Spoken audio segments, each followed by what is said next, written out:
Sabi nga nila, hindi mo malalaman kung hindi mo susubukan. Ano lang yan eh, sugal-sugal lang yan eh, di ba?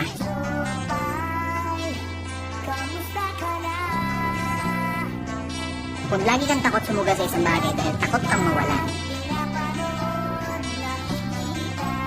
mauubos at mauubos yung meron ka.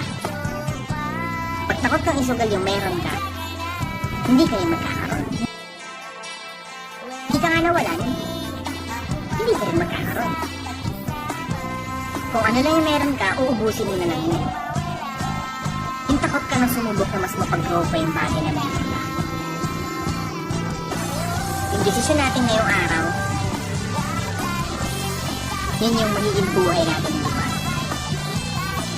Kung nasaan ako ngayon, kung nasaan ka ngayon, desisyon mo yan kahapon. So, kung magdidesisyon